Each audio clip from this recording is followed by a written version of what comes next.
This is J. Krishnamurti's third public talk in New Delhi, 1970.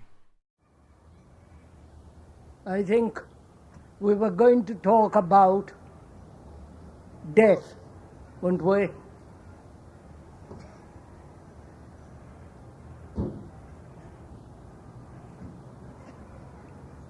I think before we go into that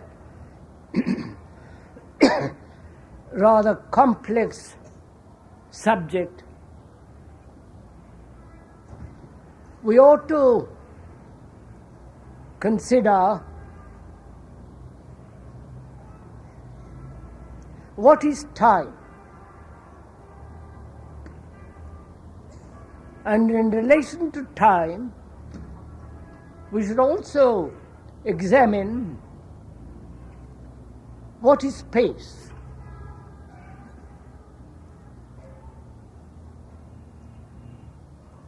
Because they're all interrelated.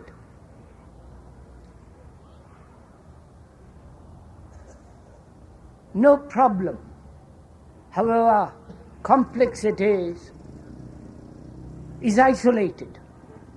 Every problem is related to other problem. So we cannot possibly separate one problem, one issue, and discard the others.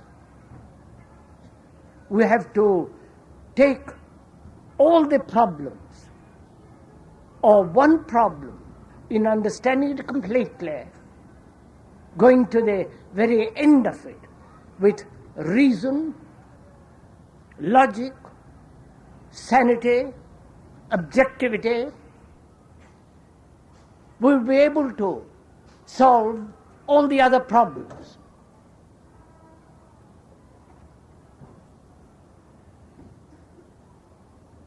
When one considers what is happening in the world and also in this country, all the confusion, the deterioration, the corruption, the division, the great suffering,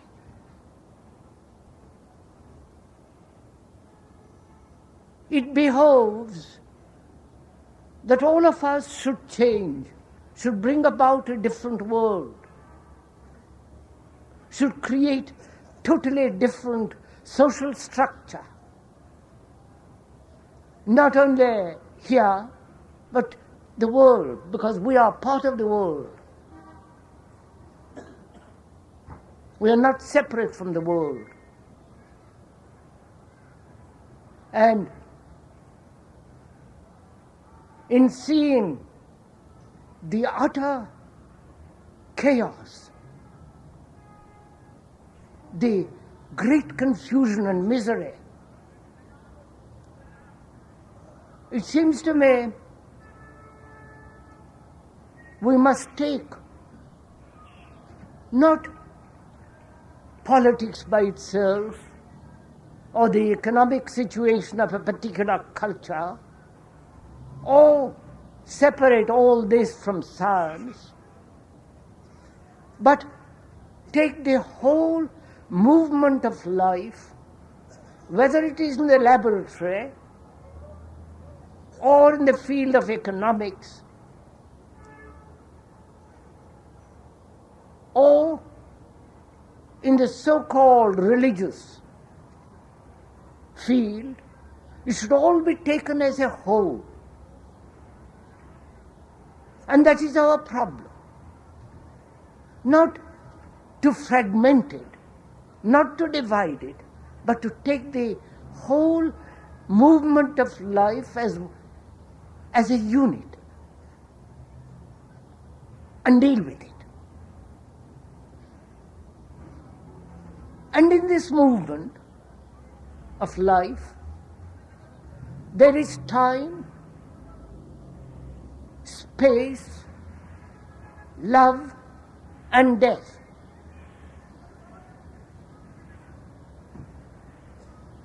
And we are apt to separate death from life, and life from love, and love to as though it was something apart from time. So, to understand what death is, one must also understand the question of time and love. And that's what we are going to do this evening. We are going to share together. And we mean together. Because this is our problem. This is the human problem. And we must together examine, understand, communicate, talk it over, share together. Which means that you must be equally intense, passionate, try to find out, and not depend on the speaker. And so, when we are considering this problem, which is very complex and needs all our attention,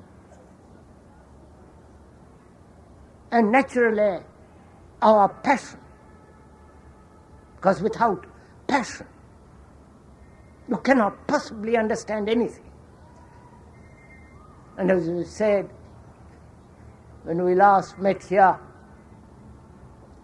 that passion comes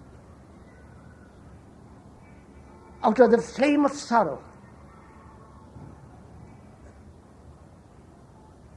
And without understanding the meaning, the depth of sorrow,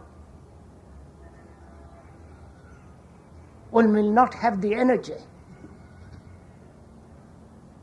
the vitality, the passion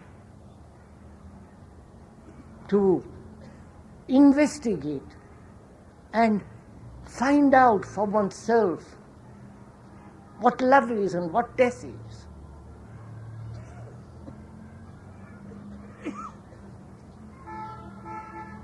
So we're going to first consider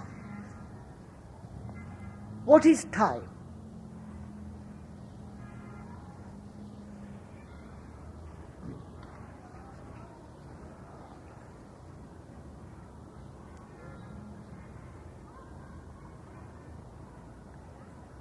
There is the time by the watch, and is there any other time at all?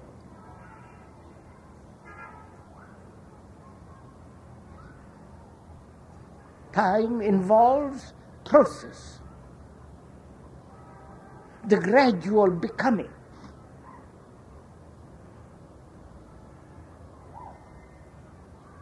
The changing what is into what should be. The whole traditional approach to change involves time, doesn't it? I am this and I must change to that, or become that. Sorry. And that involves time, the gradualness. And is there such thing as psychological becoming, psychological evolution at all?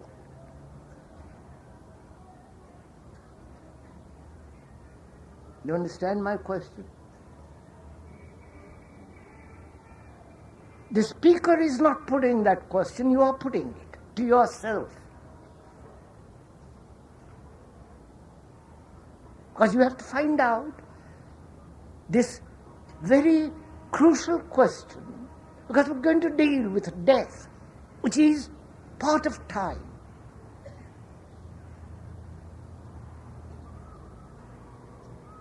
And time involves the whole process of thought. Thought is time.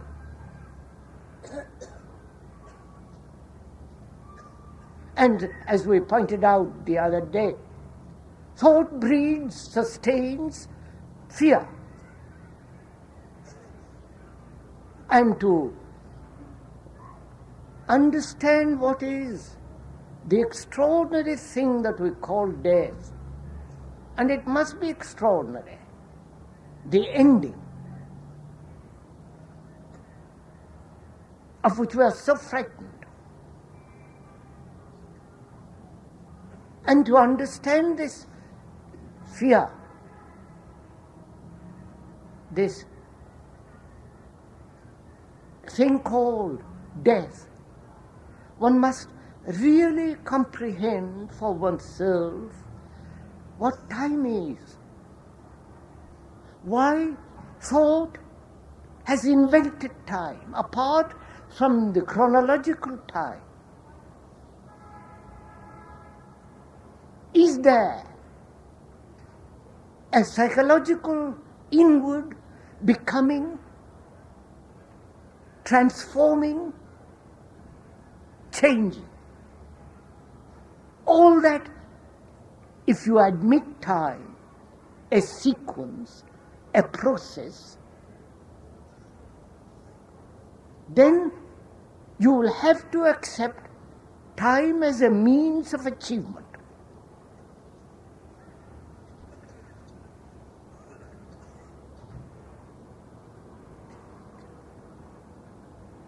Right?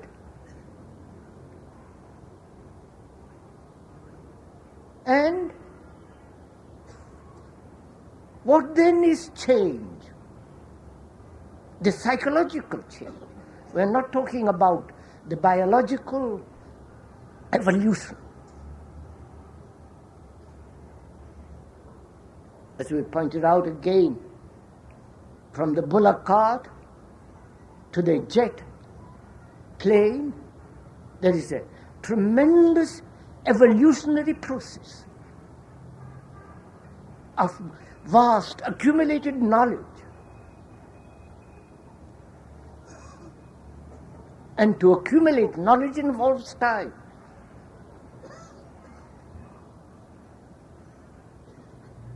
And apart from that, is there a process, a gradualness, a continuity of change?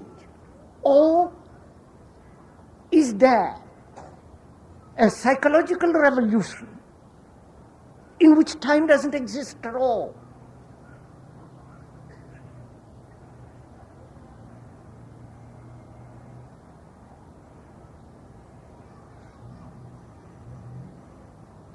The moment you admit process, gradualness, you will have to have time.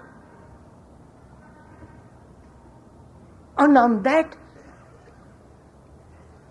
all our traditions are based. The practice, the method, the becoming and not becoming, the whole of that structure involves time, promising at the end of it you'll have enlightenment. You will understand. Can there be understanding through time at all? Or is it a perception which is immediate and therefore immediate change? Right? I was following all this. Please, as we said, we are working together.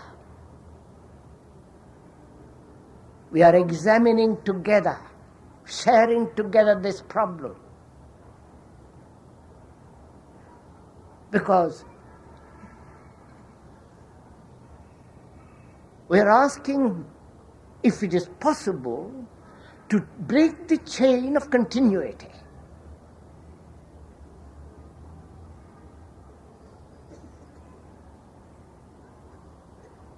The movement from what is to what should be. Or is there a total mutation of what is not involving time?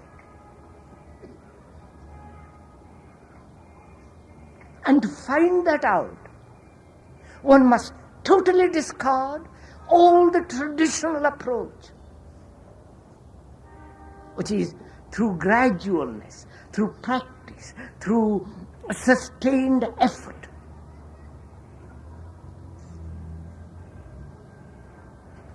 Because all that involves conflict. Please do understand this very simple factor. Where there is conflict, there is division. The division between the thinker and the thought. Between the observer and the thing he wishes to achieve, which is the observed. In that division, there must be inevitably conflict. Because there are other factors involved in it. There are other pressures, other happenings, which change what was cause into effect, and the effect becomes the cause. You follow? So all that involves time. Doesn't it? When you go to your guru, if you have one, I hope you haven't, he will tell you what to do.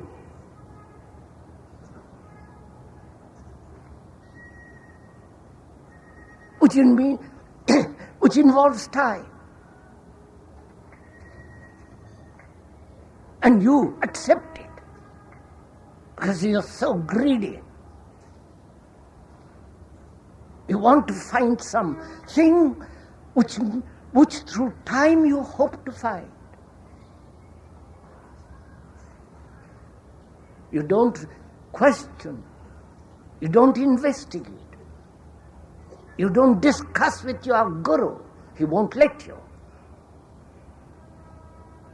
He's stupid not to let you. And you accept. And you're caught in this field of time, which is bondage. Now, can the mind, in investigating this fact, that where there is the psychological time, a movement from what is to what should be, involves conflict. And where there is conflict, the mind must be distorted. And a mind that is distorted can never find what is true. That's a simple fact. If I want to see very clearly, I must have an eyesight that is clear, unclouded, without any distortion. And there is distortion when there is effort. And effort means time. Right? This is not logic. It may sound logical, reasonable, healthy, sane, but it is not logical. It is direct perception of what is false. Because after all, the function of the brain is to perceive clearly, to see what is false. And when you see this whole traditional approach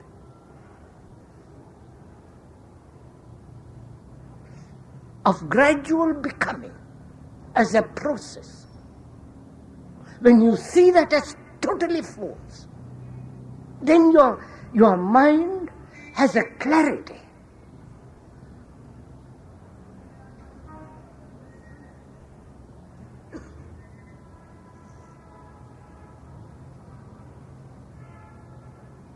Right? Has your mind, now as you are listening, sharing together, see very clearly that time involves effort.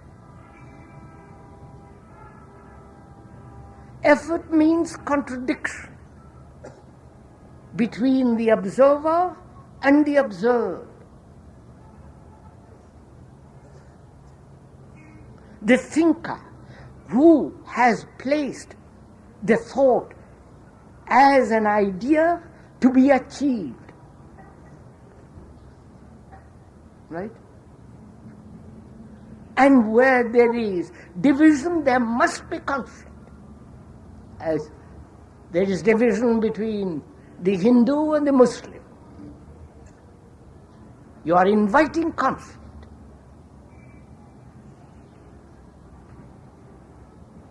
That is clear. Now, can the mind see directly the falseness of this idea of gradualness? See it as you see this microphone so clearly, so that the mind will never touch it at all.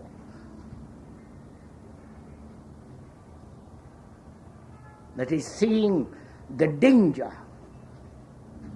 of an animal, of a serpent, or of dangerous savage beast. And there is the very seeing of it is instant action. You follow all this?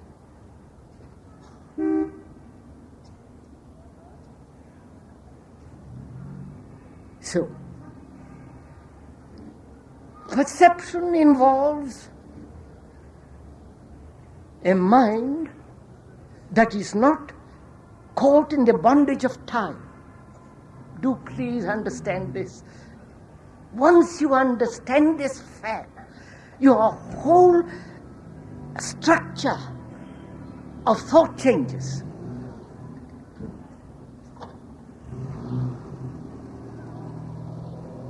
Perception and the understanding doesn't involve time at all. What is involved is seeing clearly.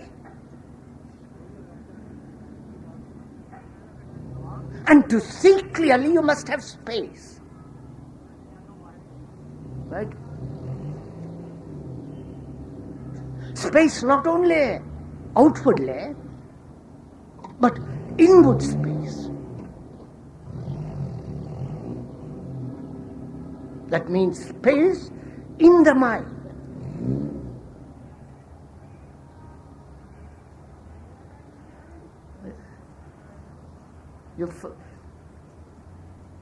Right?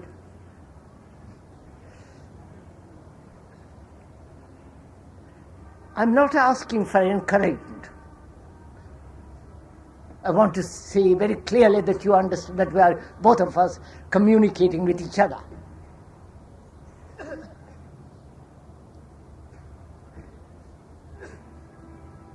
You know, when the mind is chattering,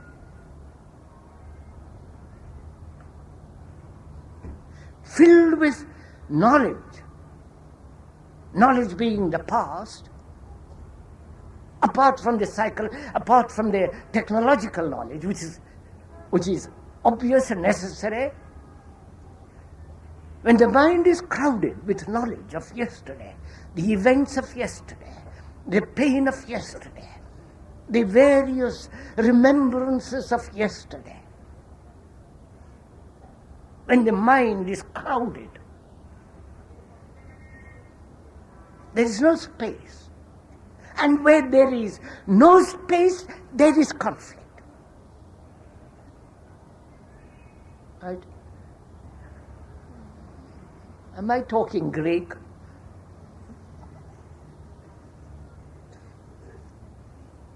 You know, one of the factors of violence in the world is overpopulation.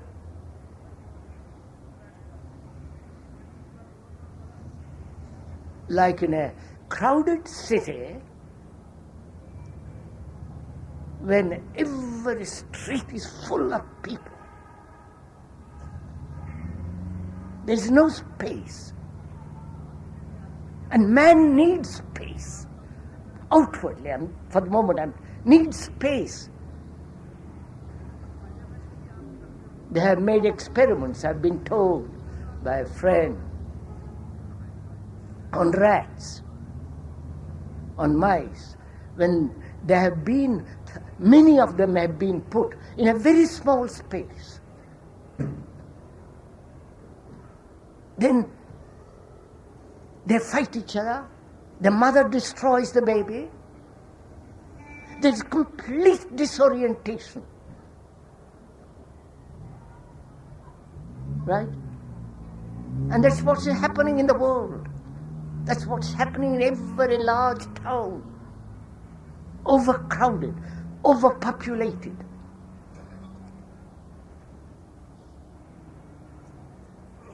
And one of the factors is this lack of space outwardly. And the other factor is when the mind and the brain also is burdened with so many memories, so many experiences, which is knowledge. There is no space at all. Right? And you need space. What is the factor that prevents the mind having immense space? You're following all this? Are you merely following the words, or are you actually following it, investigating in yourself? Because you see, you are the world, and the world is you. Part of you is the culture in which you have lived. And to change radically the structure of society, you have to change yourself, because you are part of that culture. And if you are confused, violent in yourself, what you construct as society will be violent, confused, ugly. If you are corrupt, you will produce a corrupt society. And you know what's happening in this country as elsewhere. So, you need space so that conflict ends inwardly. And we asked, why is there not space at all? Have you ever watched your own minds objectively? Looked at it how restless, chattering, remembering, that goes on. Endless noise. Moving from one ridiculous thought to another ridiculous thought. So crowded, confused.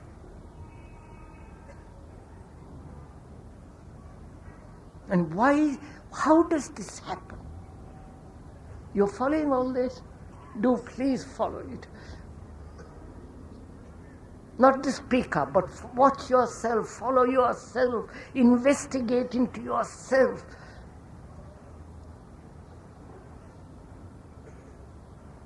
Why? Why is the mind never empty, never full of space and the beauty of space?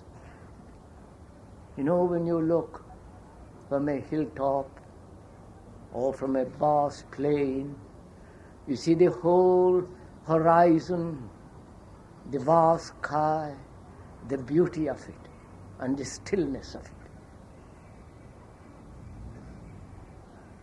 And our mind has no space at all. Why? Right? You are asking this question. I am not asking you to ask it.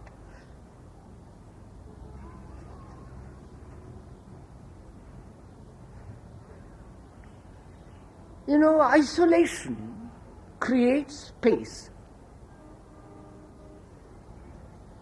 Isolate. Isolation is a form of resistance. And where there is resistance, there is a limited space. Right? You understand? I resist a new idea, a new way of living. I resist any disparagement of tradition. I resist my beliefs. So, within that resistance, within that wall, there is a very small, limited space. Right? Have you noticed it?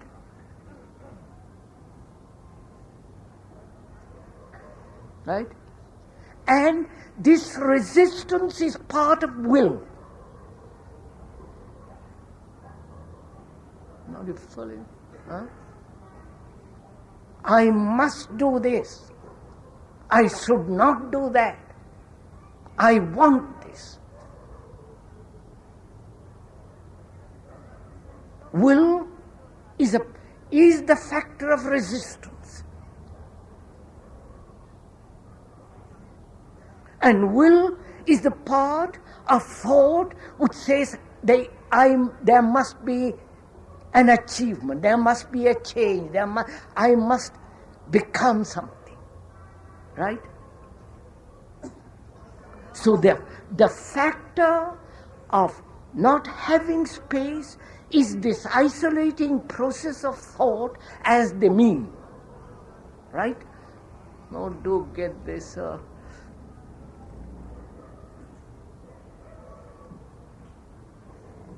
Right? The activity of thought as the me creates a very small space within itself.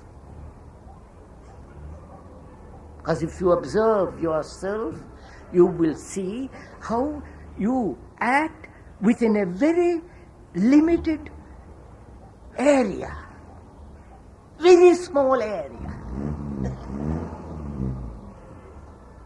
And this small area is time-binding. And because it is small area, it must chatter, it must act, it must move, tremble, chatter, right?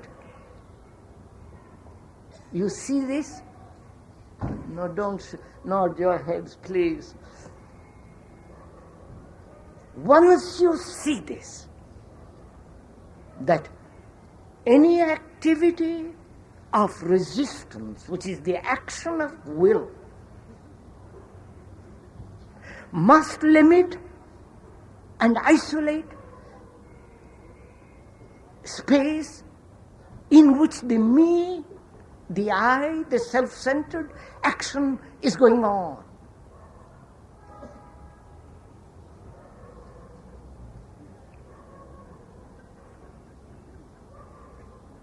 Do you see this?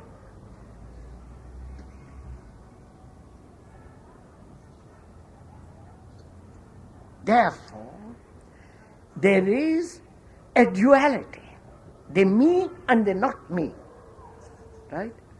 What is beyond the wall of resistance and what is inside the wall, which is the me.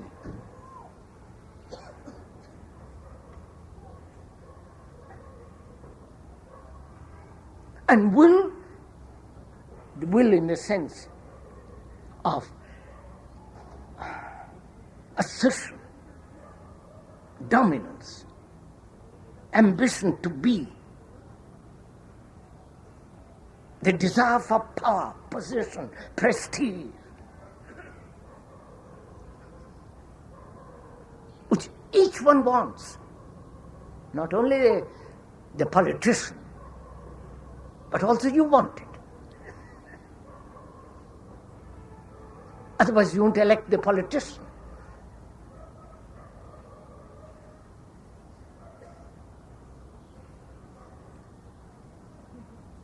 So,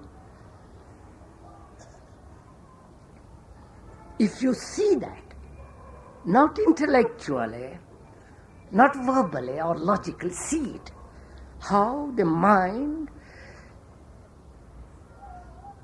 is limited, small, enclosed within a very small, enclosed in an action of a very small area.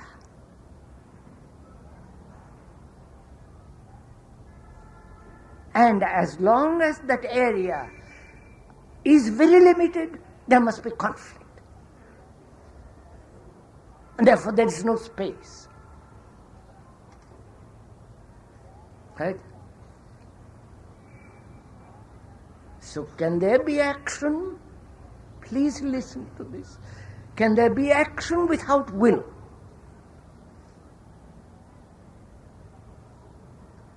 Now again, traditionally, you are brought upon the action of will. I must not.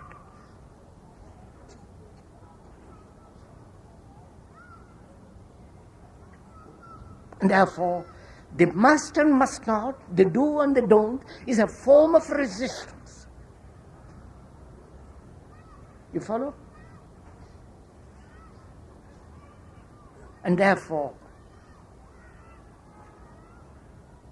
that action is born of will and therefore limited. Now, look at it. You have a habit of smoking if you smoke. Now, if you resist it, say, I will not smoke, then there's conflict, right? Can you drop it, the habit, without any resistance, which is without any will? You got understood my question? Oh, Lord.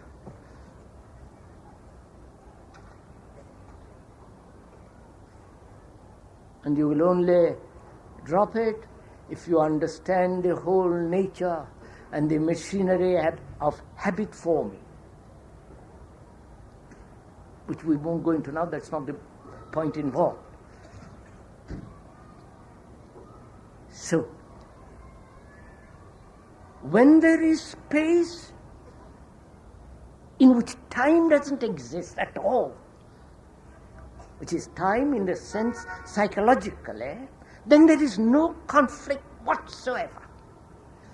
Oh Lord. But out of that space you can act without the action of resistance and will. It doesn't matter if you don't understand, it's up to you. You see, we must find a new way of living, a new way of acting. And the old traditional way doesn't lead to a new action. It's a repetitive action.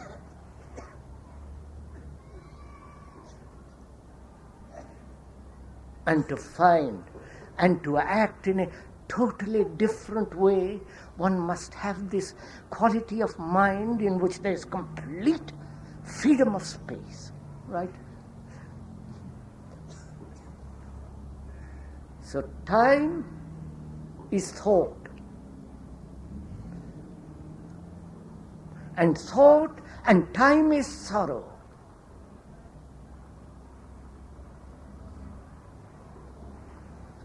Now, with that understanding, let's find out what is death.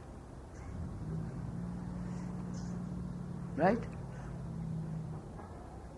Or shall we talk first what love is?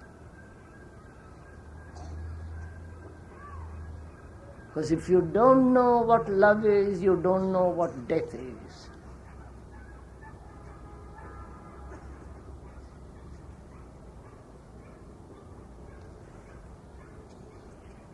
Oh Lord.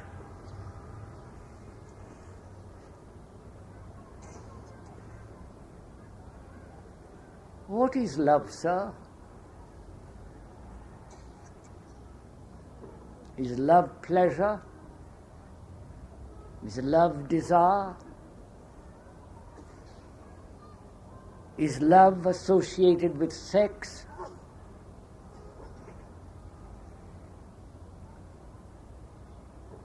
What is this thing that we call love? Is it part of hate? In it is there jealousy, anxiety? Can a man who is ambitious, seeking power, possession, can he ever know what love is?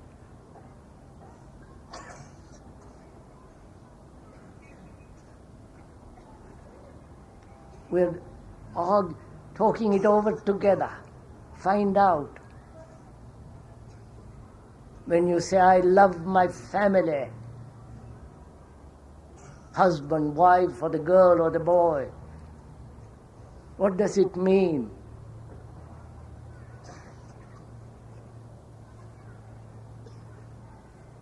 And without finding out for yourself really deeply what that word means,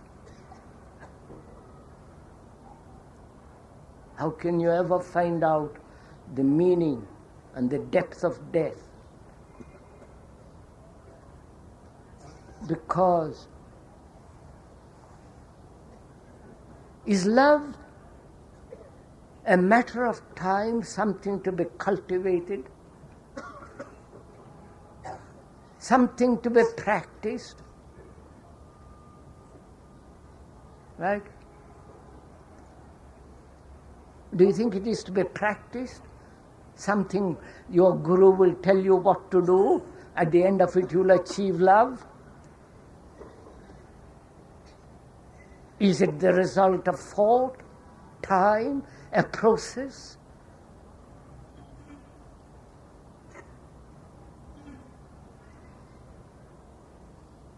And why? Human beings throughout the world have given such tremendous significance to sex, which they call love.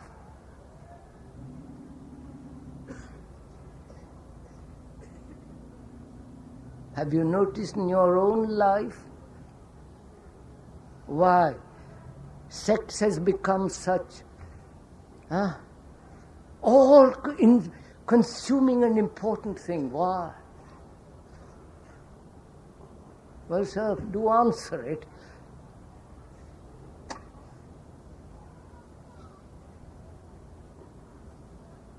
To find out, you have to ask why our life, the daily living, with all its conflict, suffering,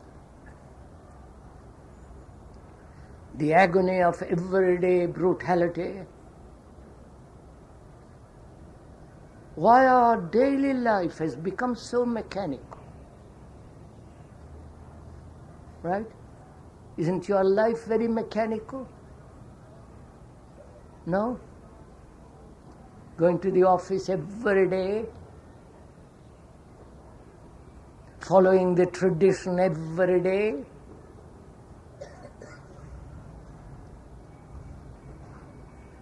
establish certain patterns of activity and go on with it for the rest of your life.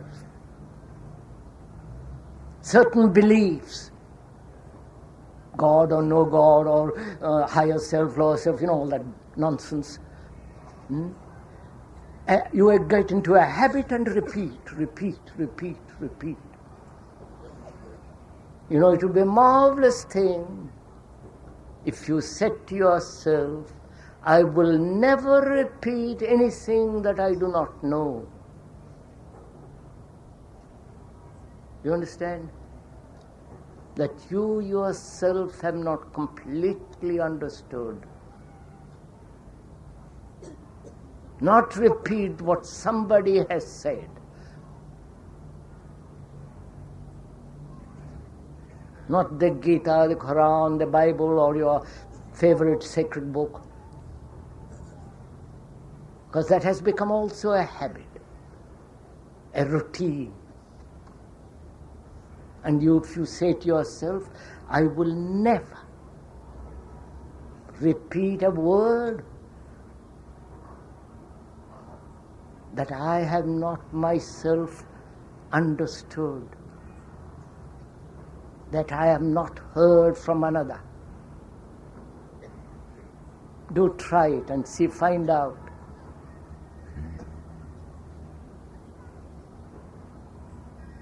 So when you observe, you will see that your life has become extraordinarily mechanical.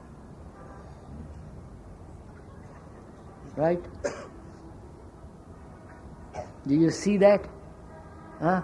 We are discussing, please, sharing this problem. There is nothing to be ashamed about. It's a fact, whether you like it or not. And sex is the only thing that you have which is free, which soon becomes also a habit.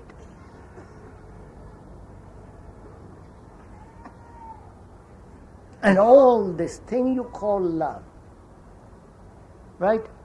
Love of God, devotion to your ugly guru,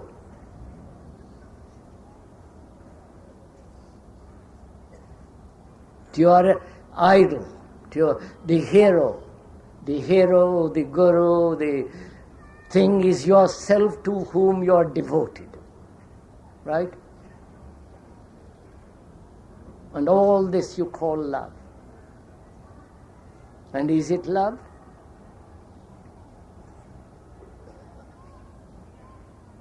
So, only the truth of that beauty will be found when you have completely dropped everything that is not mechanical. That is mechanical.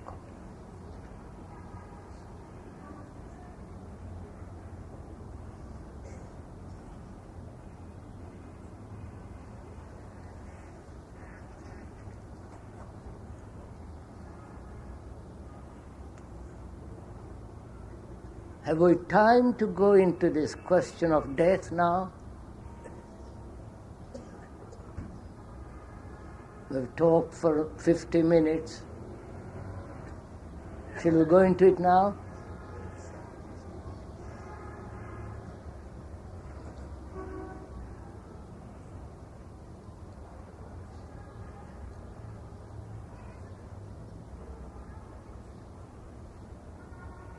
What is death?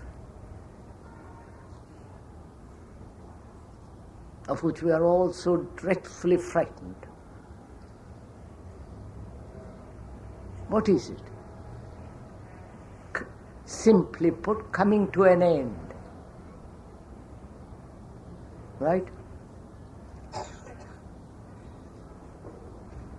I have lived for 40, 50, 20, 80 years. I have accumulated so much, so many things, so much money. I've made certain activities ugly and beautiful. I have gathered so much experience. I have cultivated virtue. I have identified myself with my family, and I cry when I leave, not knowing what's going to happen to them. I'm afraid of my own loneliness. Right? You're following all this? Which is yourself. I'm not describing myself, it's yourself.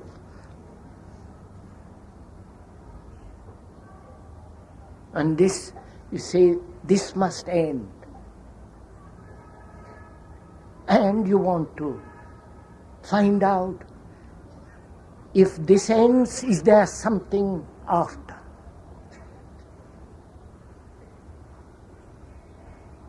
That is this movement of life, which has been a battle from the moment one is born till you die.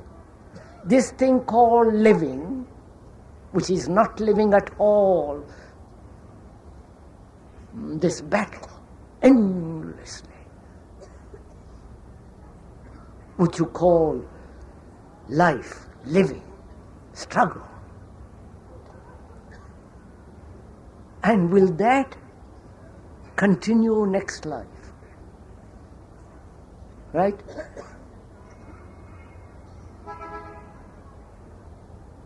Or you say to yourself, this is permanent, there is something permanent in me. Right? The Atman, the ego, whatever you like to call it. There's something permanent. Please listen to this carefully, because that's part of your tradition. Not only here, but right through the world. This tradition, that there is permanent something inside you, which will take shape next life. Right? So is there anything permanent?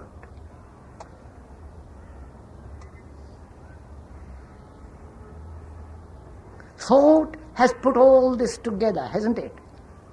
Thought, saying, I am frightened, I am anxious, I love, I am full of fear, I may lose my job, I want bigger house, greater furniture, more applause, I must have power, position, prestige. Now, in all that is the product of thought, isn't it? Right? Do be simple about it.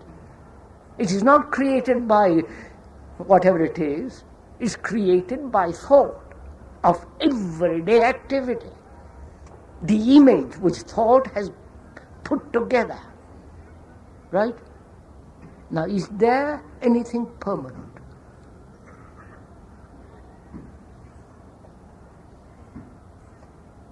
The moment you think about there being a permanent thing, like the Atman, like whatever you like to call the name, the moment you think about it, it is already the product of thought. Right? You're following all this? And thought is not permanent. Thought is old. is never free. Thought is never new. Because thought is the response of memory. And that's all you have. Memory, words, the recognition, the association, the identification. That's all you have. That's all you are. Right? Right? Do face it. Look at it. You are your furniture. You are your bank account. You are your memories, your pleasures, your hurts, your anxieties. You are all that. And you don't know how to solve it, how to be free of it. Therefore you begin to say there must be some permanent thing which is beyond all this. That must be there. And so thought, thinking about it creates it, and what it thinks about it can produce, and thought is of that. Right?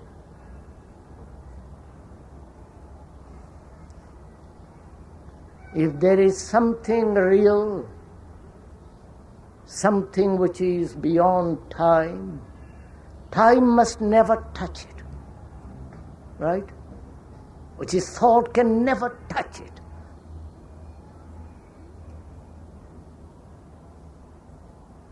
So when you say one of your traditions, one of your beliefs, one of your habitual process of thought, that I believe in reincarnation, which is karma, you follow? Past life, future life, behave, and all the rest of it. If you really believe in reincarnation, that is, for next life you are going to pay for what you are doing now, doesn't it mean that?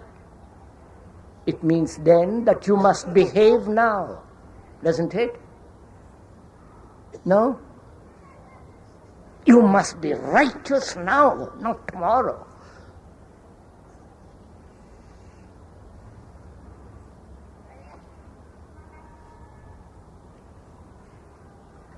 You must have rectitude. Now, not next life. Which means that you have to pay tremendous attention to what you're doing now. Because if you don't, if you believe in that, you're going to pay for it. Therefore, you don't believe it. Just a comforting, ugly idea. This everlasting talking about what will happen next life. Is there something permanent? Will I continue next incarnation? Right? So you are not religious. You are just verbalizing in order to have some comfort, because you don't know how to meet death. Right? See what deceptions, what hypocrisies we live through because of fear.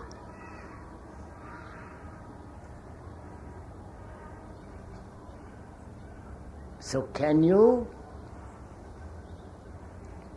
seeing the falseness of all our ways,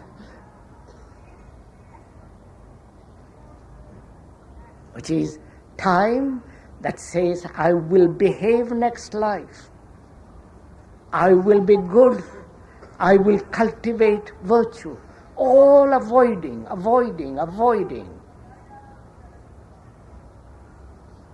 I'll be less brutal, less violent. All that involves time.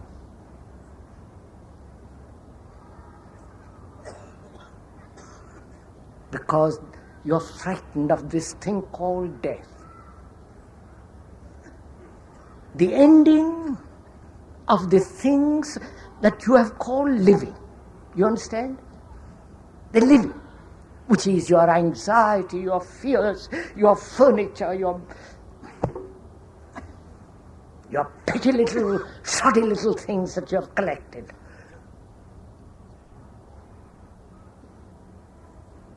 As the Hindu, the Sikh, the Muslim, the Christian, you follow? That's what you have collected. Words, words, words.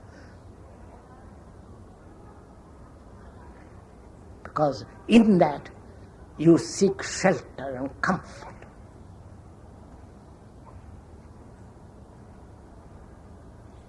Because you don't know how to face this enormous thing called death.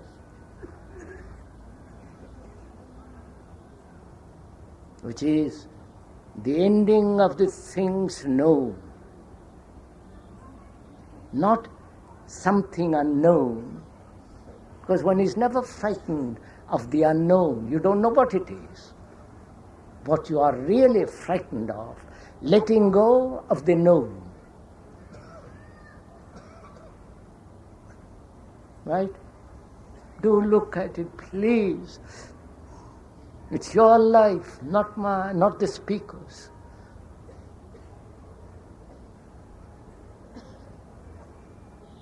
Your beliefs, your customs, your habits, the traditions, the accumulation of your memories, the so-called the love of the family. You really don't love the family. You don't love your children. If you do love them with your heart and not with your ugly little brain, then you would have different kind of education. You wouldn't offer them what you are offering now. What are you offering for the young generation? What have you to offer them? Have you ever considered?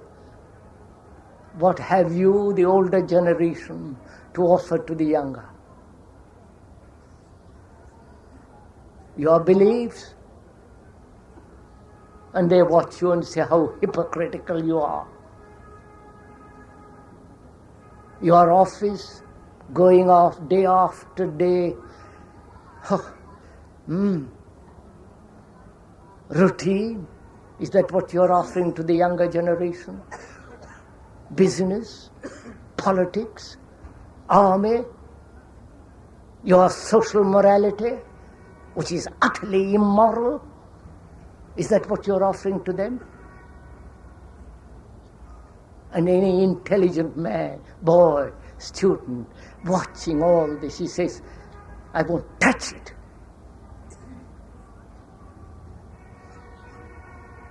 You understand, sir? So, what you're frightened of is the ending of your memories. You understand? Memories, words. The word God, the word the Atman, you follow? Words of which the reality of which you know absolutely nothing. Because you merely repeat what somebody has written in some book. And you think that book is sacred because people have said it is sacred. But if you said, I will never say a word which I do not know, I will never repeat something which I have not lived. Which means the ending of everything that you knew. You understand? Death is that, the ending. Don't see, when you end, there can be a new thing. When there is a continuity of time as the me, as with my habits, with my agonies, with my despairs, which I call living. And I want that to continue. Then there is fear of death. But if I know, if the mind is aware that it can end the anxiety, you follow? End. Not how. There is no how. Ending. Then you will know what it means to die every day. So that every day is a new day, new, and the mind then is completely fresh. You understand, sir? So love has no time.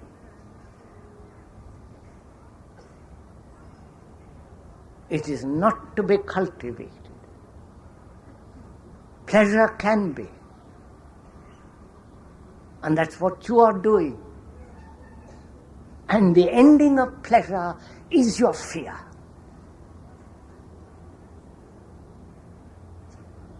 And therefore your highest form of pleasure is not only sexual, but also the highest is to imagine that there is something God to which you are devoted. Do you understand? So to find out the beauty of love and death, you have to die every day to every memory that you have. Try it. Do it, not try it. To the memory of your pleasure. Take one pleasure that you have had, drop it instantly. That's what death is going to do. You're not going to argue with death. You can't say, but leave me some few remembrance, please. So if you can die every day, you will know what the beauty of that thing is. Because out of that ending there is a newness. Totally something entirely different.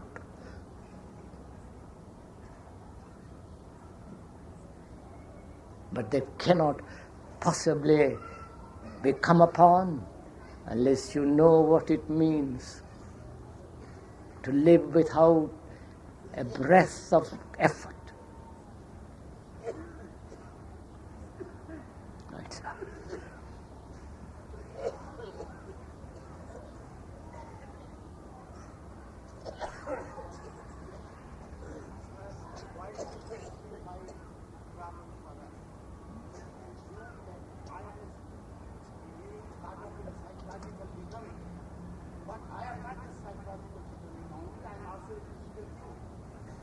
You're also what, sir? What?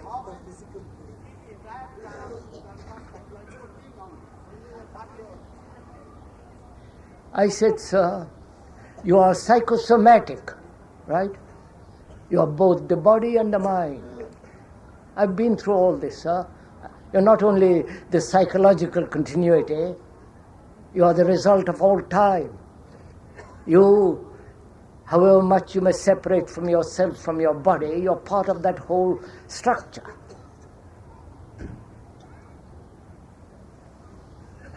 Sir, how should we understand talent, ability, skill?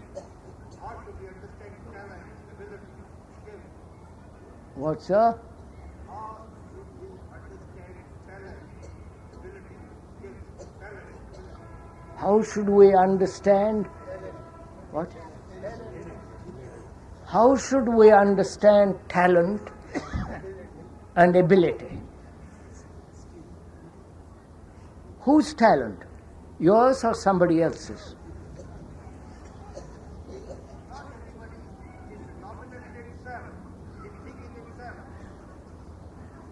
If you have a talent, beware of it.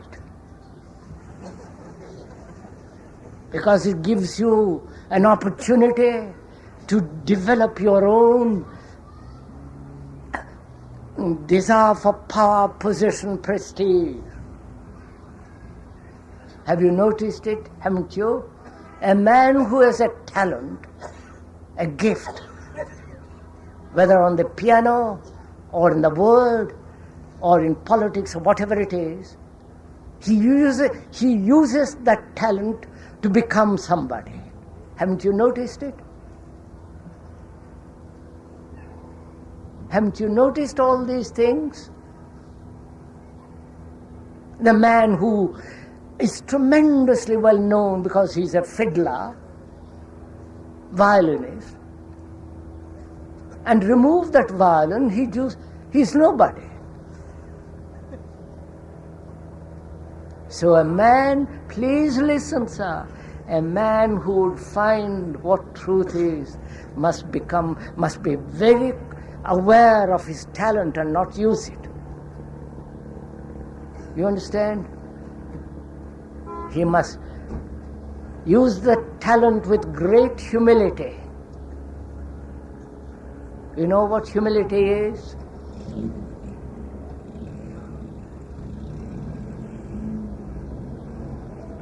Never to climb the ladder of success.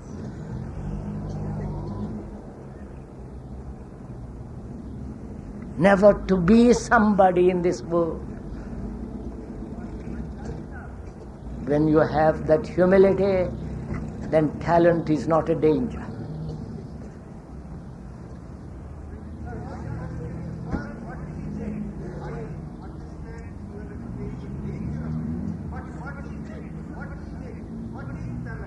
What is talent?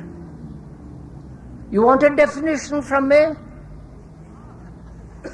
I would advise you to look in a dictionary. You see, sir? Just a minute, sir, just a minute, sir. Just a minute. You see, we are so caught up in explanations. We want explanations. And we are satisfied with explanations. Right? We think we have understood everything, somebody can explain it. And what is explained? When you have explanation, that which is explained is not explanation. You understand? Oh Lord, how can you? Yes, sir.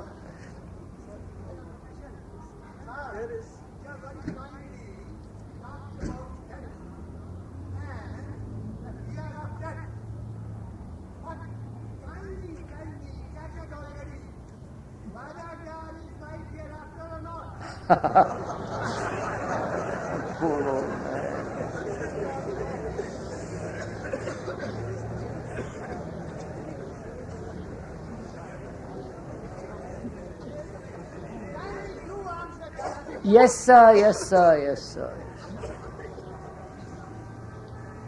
The gentleman wants to know if there is life after death. In general or in particular?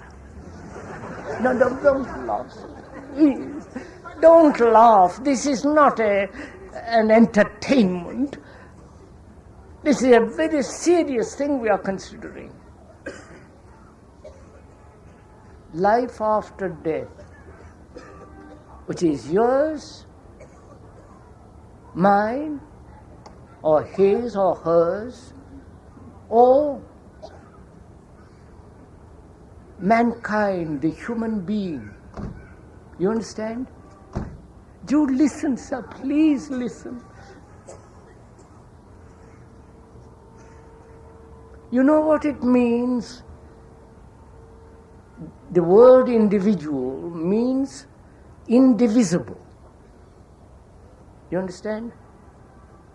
An entity is an individual in whom there is no division. then he can then only be called truly individual. But you, not you, sir, personally, but you are divided in yourself. You have love, business, art. You follow divided. You are not an individual. So I'm asking, you, with your divisions, which you mistakenly call the individual, will that continue after death? Or is there a momentum, a movement of the human knowledge after death? You follow?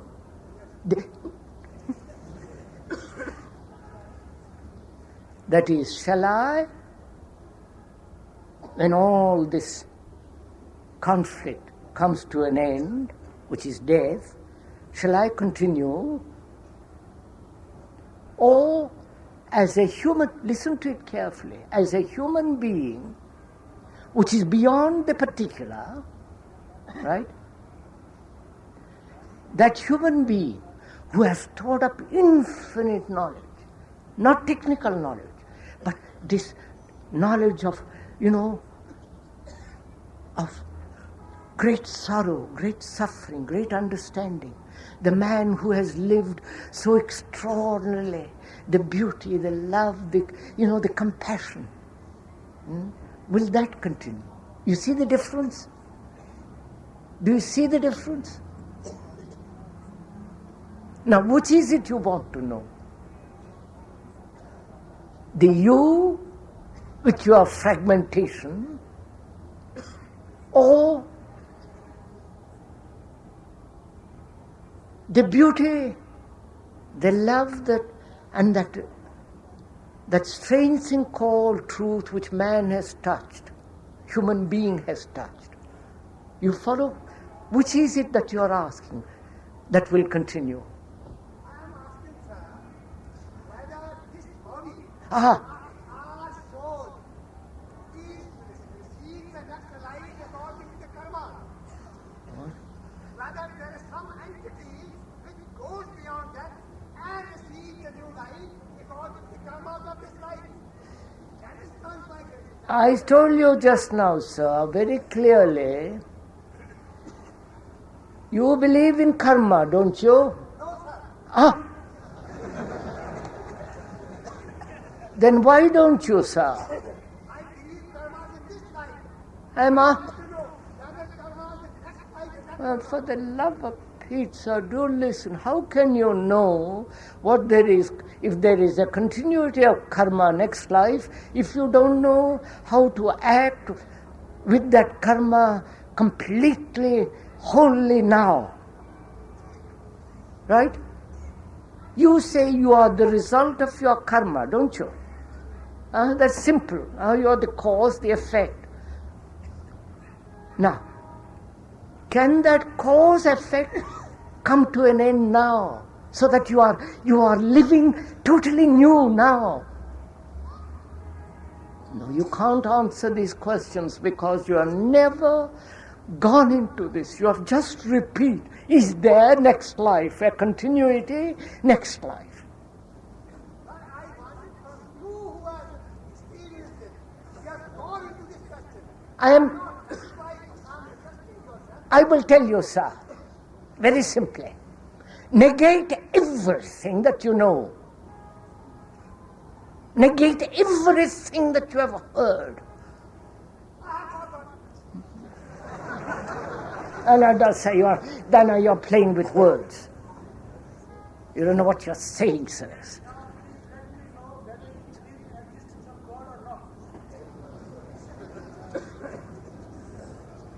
Sir, look, before I answer that question whether I believe in God or not, first, negate. Through negation you come to the positive. But if you do not know how to negate everything that you have collected You understand? Which is part of your karma, part of your reactions. All that. If you do not know how to empty the mind and your heart of the past, you will never know what it means to die so that life is new.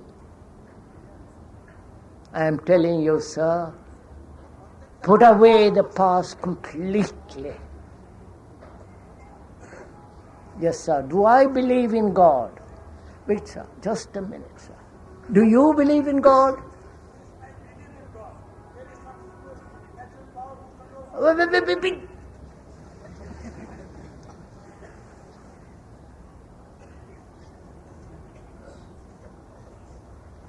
So to answer this question really deeply, one must go into the question of what is religion, right?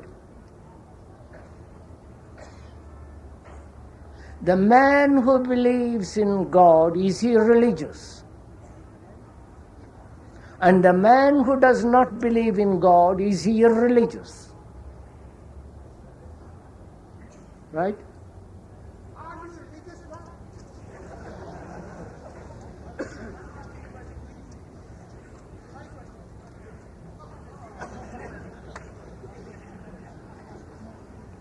You want to be entertained, don't you?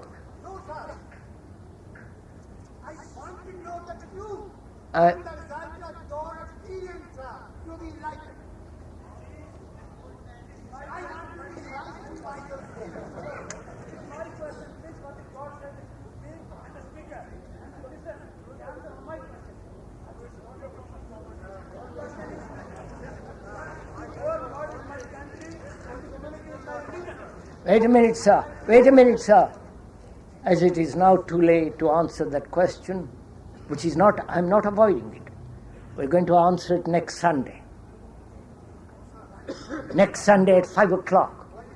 Wait a minute, sir. Please just listen, sir. Just please listen, sir.